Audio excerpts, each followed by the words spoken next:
रात को वो मेरे घर रुका था। हम दोनों एक ही कमरे में सोए थे। सुबह में मैं जल्दी उठ गई थी। वो देर तक सो रहा था। जब वो उठा तो मैं नाश्ता बना रही थी। राहुल उठते ही कहने लगा, चलो आज एक हो जाते हैं। और हम दोनों ने जाकर कोर्ट मैरिज कर ली। हाय दोस्तों, मेरा नाम मधु है। मैं दिल्ली शहर में नौकरी करती हूँ और एक अपार्टमेंट में रहती हूँ। मेरा घर यहाँ से बहुत दूर है, इसलिए घर पर जाना कम ही होता है। और जब घर वालों को मेरी याद आती है तो वो मुझसे मिलने शहर में आ जाते हैं। दिल्ली में बहुत गर्मी थी। मैं मेट्रो स्टेशन पर बैठी थी। मेरी नज़र मेट्रो स्टेशन पर एक लड़के पर पड़ी। उसके हाथ में उसकी फ़ाइल थी। लग रहा था वो जॉब ढूंढ रहा है। मेरी हिम्मत नहीं हुई उससे बात करने की और फिर हम दोनों वहाँ से चले गए। मैं उस मेट्रो में रोज़ आया जाया करती थी। मेरे अपार्टमेंट से मेरा ऑफिस थोड़ी दूर पर था, इसलिए मुझे मेट्रो से जाना पड़ता था। कुछ दिन बाद मेरी नज़र उसी लड़के पर फिर से पड़ी।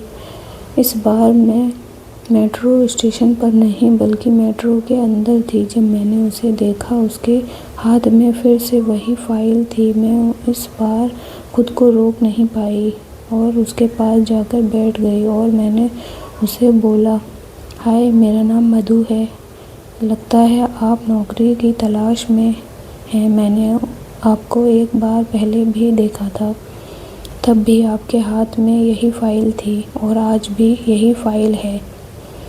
आप नौकरी ढूंढ रहे हैं? उस लड़के ने कहा, जी हाँ, मैं नौकरी ढूंढ रहा हूँ।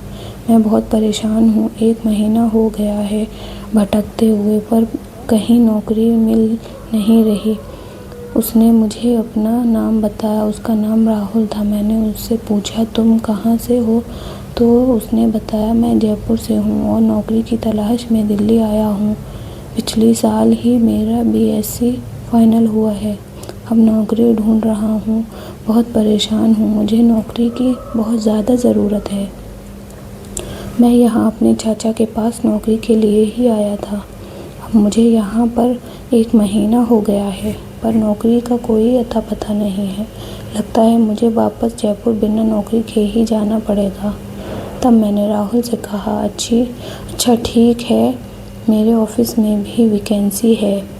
ऐसा करो, तुम मेरे ऑफिस में आ जाना कल। मैं तुम्हें कल मेट्रो स्टेशन पर मिलूँगी, फिर मेरे साथ ऑफिस चलना। वहाँ हो सकता है तुम्हारी नौकरी लग जाए। उसके बाद राहुल ने मुझे बताया, कल उसकी एक और कंपनी में इंटरव्यू है। कंपनी का नाम मैंने उससे पूछा, तब उसने वही कंपनी बताई जिस कंपनी में मैं नौकरी करती हूँ। तब मैंने उसे कहा, ये कंपनी की ही तो मैं बात कर रही थी, इसी में तो मैं भी नौकरी करती हूँ। राहुल ने कहा, फिर ठीक है, मैं कल टाइम पर मेट्रो स्टेशन पर आ जाऊँगा और आपके साथ ही इंटरव्यू के लिए चलूँगा। मैं वहाँ से अपने ऑफिस चली गई। राहुल भी इंटरव्यू के लिए चला गया। कल मैं टाइम से पहले ही मेट्रो स्टेशन पर आ गई थी। थोड़ी ही देर बाद राहुल भी वहाँ आया और बोला, कैसी हो आप मधु? मैंने कहा, मैं ठीक हूँ। आप कैसे हो राहुल? राहुल वो भी बोला, मैं ठीक हूँ। फिर थोड़ी देर में मेट्रो आ गई। हम दोनों उसमें बैठकर ऑफिस पहुँच गए। ऑफिस में जो इंटरव्यू ले रहे थे उनसे मैंने पहले ही राहुल के लिए सिफारिश की थी। मैंने कहा, अच्छा लड़का है, आप इसे एक बार मौका देकर देखो, अच्छा काम करेगा। उन्होंने राहुल का इंटरव्यू लिया और उसको फाइनल कर दिया। उसकी नौकरी कंफर्म हो गई। फिर राहुल मेरे पास आया और बोला, थैंक यू, तुम्हारी वजह से मेरी नौकरी हो गई। बहुत परेशान था, अब हो सकता है इस नौकरी की वजह से मेरी परेशानियां ख़त्म हो जाएं। कल से राहुल की ऑफिस में जॉइनिंग थी। मैंने उसे कहा, कल वो टाइम पर आ जाए। दूसरे दिन राहुल मेरे आने से पहले ही ऑफिस आ चुका था, पर उसके कुछ भी काम समझ नहीं आ रहा था, क्योंकि उसकी वो पहली नौकरी थी, पहला ऑफिस था।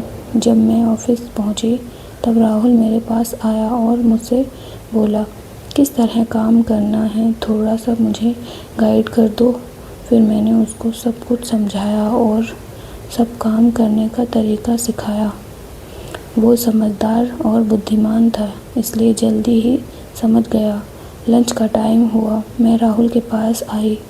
मैंने कहा, राहुल चलो लंच कर लो। राहुल बोला, तुम कर लो, मैं लंच नहीं लेकर आया हूँ। मैं भी बाहर जाकर ढाबे पर कुछ खा लेता हूँ। फिर मैंने राहुल को बताया, लंच मैं भी नहीं लाई हूँ, चलो फिर हम दोनों साथ में चलकर बाहर से कुछ खाकर आते हैं। फिर हम एक ढाबे पर चले गए। मैंने अपने लिए दाल मखनी ऑर्डर किया।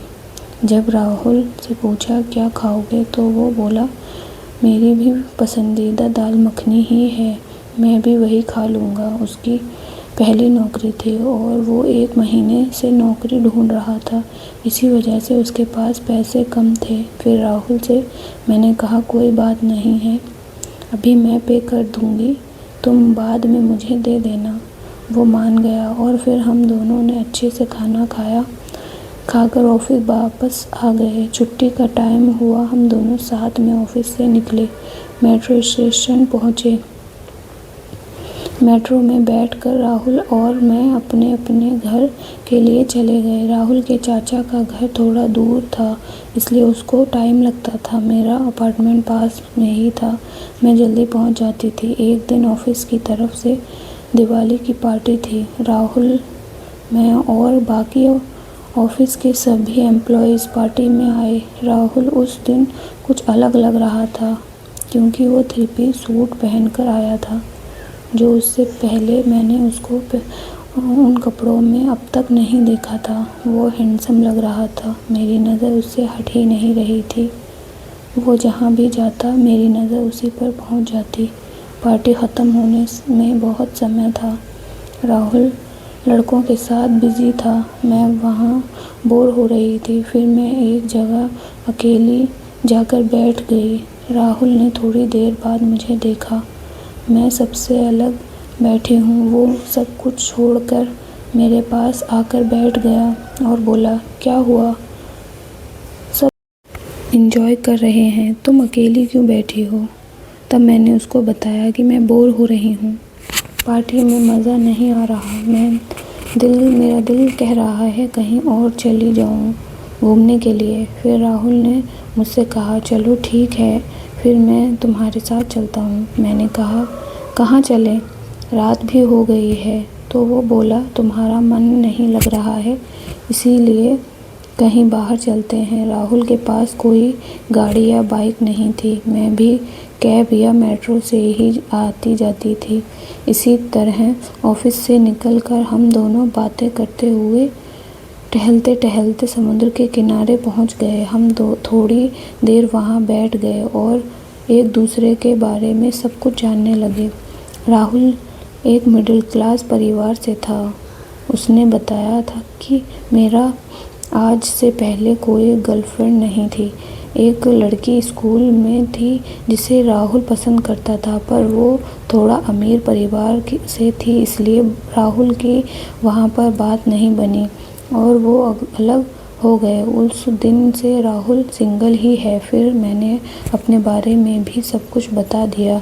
मेरा एक दोस्त था जिसे मैं सिर्फ दोस्त ही मानती थी, पर वो मुझे पर गंदी नज़र रखता था। वो चाहता था मैं उसके साथ रिलेशनशिप में रहूं, पर मैंने इस बात से इनकार कर दिया था, इसलिए वो मुझे अपना दुश्मन समझने लगा था। बहुत रात हो जाने की वजह से मैंने कहा, राहुल चलो अब हम घर चलते हैं। मैंने कैब मंगवाई, हम दोनों कैब में बैठ गए। मैंने लोकेशन अपने अपार्टमेंट की ही डाली थी, पर राहुल के चाचा का घर थोड़ा आगे था। मैंने राहुल से कहा, क्यों न वो मेरे ही घर पर आज रुक जाए, मैं वैसे भी अकेली ही रहती हूँ, मेरे घर पर कोई नहीं है। मैंने राहुल से कहा, क्यों ना तुम अपने चाचा को कॉल कर दो, आज मैं नहीं आऊँगा, वो परेशान नहीं होंगे, तुम मेरे साथ मेरे पास रुक जाओ, कल सुबह यहीं से वापस चले जाना। राहुल मान गया और मेरे साथ मेरे अपार्टमेंट में चला गया। रात बहुत हो चुकी थी। मैंने राहुल से कहा, तुम मेरे साथ मेरे ही बिस्तर पर सो जाओ, पर वो थोड़ा शर्मीला था। कहने लगा, नहीं, तुम्हारे साथ बिस्तर पर नहीं सो सकता, मैं इधर सोफे पर सो जाऊंगा, तुम अपने बिस्तर पर सो जाओ। मुझे उसकी ये बात बहुत पसंद आई। अगर वो चाहता तो मेरा फ़ायदा भी उठा सकता था, क्योंकि मैं अकेली थी और मैं उसको शायद मना भी नहीं कर पाती, पर उसने कुछ भी ऐसा वैसा नहीं किया। वो आराम से सोफे पर सो गया। मैं उसको अपने बिस्तर से ही देख रही थी। सोते हुए राहुल बहुत प्यारा लग रहा था। रात ज़्यादा होने की वजह से मैं भी सो गई। सुबह में मैं जल्दी उठ गई थी। मैंने अपने लिए और राहुल के लिए नाश्ता बनाया। राहुल जब उठा तो नाश्ता तैयार था। राहुल उठकर फ्रेश होने बाथरूम चला गया। फ्रेश होकर जब वापस आया तो कहने लगा, मैं जा रहा हूँ चाचा की तरफ, वहीं से तैयार होकर ऑफिस जाऊँगा। मैंने कहा, नहीं, तुम नाश्ता कर लो, फिर यहीं से ऑफिस चले जाना। वो बोला, मेरे कपड़े नहीं हैं। मैंने कहा, तुम्हारे कपड़े अच्छे लग रहे हैं, तुम यही पहनकर आज ऑफिस चले जाना। राहुल नहीं मान रहा था। फिर मैंने उसके साथ ज़बरदस्ती की, बहुत मनाया, तब वो मान गया और मेरे साथ नाश्ता करने बैठ गया। हम दोनों ने बैठकर साथ में नाश्ता किया। नाश्ता करते करते खूब सारी बातें की। थोड़ी देर भी हो गई थी हमें ऑफिस के लिए। फिर मैंने कहा, राहुल, क्यों ना आज हम दोनों छुट्टी कर लें और कहीं घूमने का प्लान बनाते हैं। राहुल ने कहा, नहीं, मुझे ऑफिस जाना है, मैं छुट्टी नहीं कर सकता। फिर मैंने भी सोचा, मैं छुट्टी करके अकेली क्या करूँगी। मैं भी ऑफिस के लिए तैयार हो गई और हम ऑफिस के लिए चले गए। लंच का टाइम हुआ। मैंने राहुल के पास आकर कहा, राहुल, चलो कुछ खाकर आते हैं, भूख लग रही है। राहुल और मैं ऑफिस से बाहर निकले। उसी ढाबे पर गए जिस पर हम रोज़ जाया करते थे। हम दोनों ने लंच किया। लंच करके ढाबे से बाहर निकल रहे थे तो मेरा वही दोस्त जो मुझे अपना दुश्मन समझता था, आकर मेरा हाथ पकड़ लिया और कहने लगा, तुम यहाँ इस लड़के के साथ क्या कर रही हो। मैंने कहा, छोड़ो मेरा हाथ। राहुल ने भी मेरे साथ ही बोला, कौन हो तुम और हाथ छोड़ो। तो उस कहने लगा, तुम कौन हो। राहुल ने कहा, मैं इसका दोस्त हूँ और तुम इसका हाथ छोड़ो। वो मेरा हाथ छोड़ना नहीं चाह रहा था। फिर मैंने उसे कहा, तुम मेरे कोई नहीं हो, इसलिए मेरा हाथ छोड़ो। मेरी ज़िंदगी जिसके साथ रहूं, मेरी मर्जी होगी उसके साथ रहूंगी और जिसे चाहूँगी उसी से शादी करूँगी। राहुल ने भी चेतावनी दी। वो मेरा हाथ छोड़कर वहाँ से डर कर चला गया और मेरा हाथ छोड़कर वहाँ से चलते हुए कुछ बोलता हुआ चला गया। पर वो राहुल और मेरे कुछ समझ नहीं आया। राहुल से अच्छा जीवन साथी मिल ही नहीं सकता। मैंने उसी दिन सोचा, शादी के लिए प्रपोज़ कर दिया राहुल को। थोड़ा झिझक रहा था राहुल, चाहता था शादी में उसका पूरा परिवार के साथ हो। फिर मैंने राहुल से कहा, चलो अभी तुम मेरे साथ मेरे घर चलो, बाद में सोचते हैं।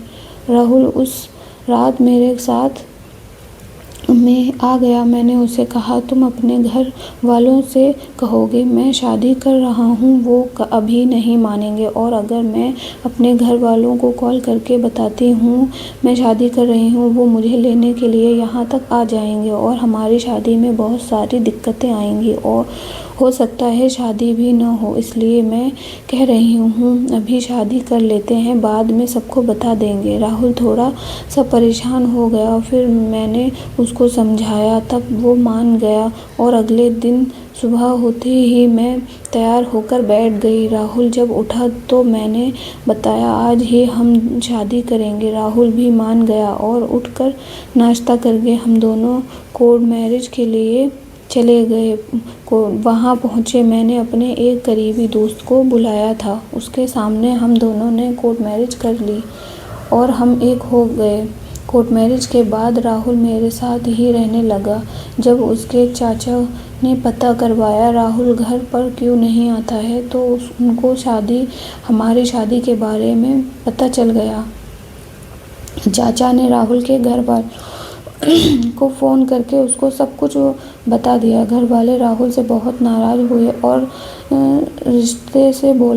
शक्ति से बोला उस लड़की को छोड़कर वापस आ जाओ। पर राहुल मुझसे बहुत प्यार करता था, इसलिए उसने साफ इनकार कर दिया। मैं जीऊँगा तो उसके साथ और मरूँगा तो भी उसी के साथ। आप लोगों को मुझे और मेरी बीवी को स्वीकार करना है तो करो, ना कर लो, नहीं करना है तो मैं यहाँ उसके साथ बहुत खुश हूँ। राहुल ने दिखा दिया वो मुझे अब कभी छोड़कर नहीं जाएगा और मुझसे बहुत प्यार करता है। तो दोस्तों, आपको मेरी यह कहानी कैसी लगी कमेंट बॉक्स में बताएं और अगले वीडियो के लिए चैनल को भी सब्सक्राइब कर लें और बेल आइकन भी दबा दें। Take care, bye bye.